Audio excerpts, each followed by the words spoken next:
Hoje eu fui palestrar em uma escola estadual diante de um projeto que o governo está fazendo para o incentivo à preservação da saúde mental dos educadores, e o tema sugerido para o trabalho a ser desenvolvido era autocuidado para educadores, mantendo a saúde mental. E dentro da proposta, porque a gente recebe todo um cronograma de como essas palestras devem acontecer, uma das questões que eles pontuam é que as palestras precisam ser dinâmicas, de modo que os educadores eles estejam participativos o tempo todo da palestra. Então não é um formato de palestra onde somente o palestrante fala, normalmente existe ali uma troca entre os ouvintes e aquele que palestra. E esta mensagem de hoje me chamou bastante atenção, principalmente pela temática, o tema que foi utilizado, né? Autocuidado para educadores. E essa foi uma pauta que eu coloquei na nossa conversa, no nosso diálogo desta manhã. Os professores de hoje, eles ocupam um papel no ambiente de trabalho que é muito pesado quando a gente vai pensar em preservação de saúde mental. Porque há muitos anos atrás, na minha época, talvez na sua, o professor ele tinha uma função básica, que era de ensinar conhecimento. Seja português, matemática, geografia, história, a função do professor era essa. Só que hoje não, até a terminologia mudou, de professor para educador. Porque o educador é aquele que educa, aquele que ensina valores, e muitas vezes isso é cobrado dos professores dentro da escola. Fazer o papel de pai, de mãe, de babá. Hoje teve até um comentário de uma professora lá que disse assim: somos cobrados até para sermos carcereiros, porque muitas vezes a escola parece um caos. Nos sentimos aqui como se a gente estivesse numa prisão. Alunos mal educados, alunos violentos, alunos que fazem ameaças, alunos que tiram totalmente a autoridade do professor.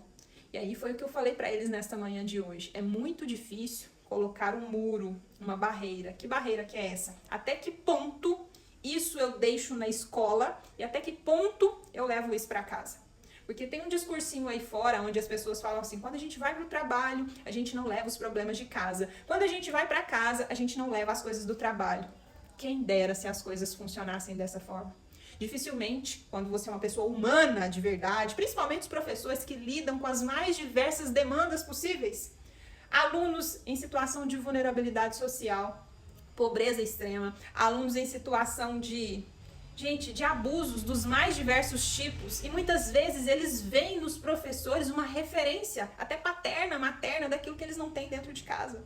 Como é que a gente pode acreditar que os professores não vão se envolver com isso emocionalmente? Como é que a gente pode pensar que isso não vai alterar os sentimentos, as emoções desses professores?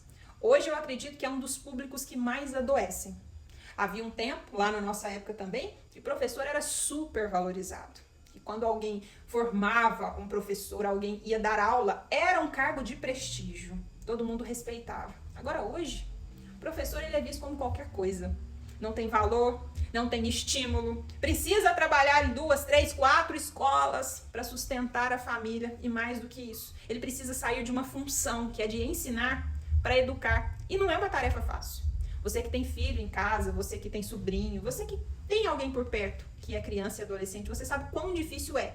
Quando você tem um vínculo familiar, já não é uma tarefa fácil o educar. Imagina quando você é alguém de fora, você é apenas um professor, onde o aluno chega e esfrega na sua cara todos os dias os direitos que eles têm. Porque hoje o aluno tem direito para tudo. Direito disso, direito daquilo, e o professor se sente só na obrigação de dever, do dever. Eu tenho que incluir o aluno, eu tenho que acolher o pai do aluno, é uma cobrança gigantesca. E quem é que olha para a fragilidade do professor? Quem é que está olhando para essa pessoa que também é um ser humano? Muito mais do que alguém que educa, ele também leva para o trabalho suas dores, suas fraquezas, deixa uma família em casa, deixa um filho com febre em casa, para muitas vezes cuidar de filhos que não são os deles. Então, fazer uma palestra como essa de hoje é muito desafiadora, porque a gente tentar preparar pessoas que todos os dias estão entrando no caos. Eu até citei esse exemplo lá, é como se fosse Daniel na cova do leão, só que ali no caso, muitas vezes, são os leões da sala de aula. Cada leão com uma criação diferente, cada leão com um comportamento diferente. E é você sair da jaula do leão, volta para casa e no outro dia você tem que retomar e recomeçar. Haja emocional para lidar com tudo isso. Então espero que, de coração, principalmente os pais, porque é muito comum que os pais vão até a escola para cobrar muito do professor. que precisa dar uma atenção diferenciada para o filho dele. Você precisa ajudar o meu filho, porque meu filho tem uma limitação, meu filho tem um diagnóstico, mas em algum momento também eu convido você, pai, você mãe, você tio, que quando for à escola, se coloque no lugar daquele que está na sala de aula com 40, 50 alunos, tentando achar no meio termo. É o seu filho que precisa de uma atenção, mas o filho da Maria, do João, do José também precisam de atenção.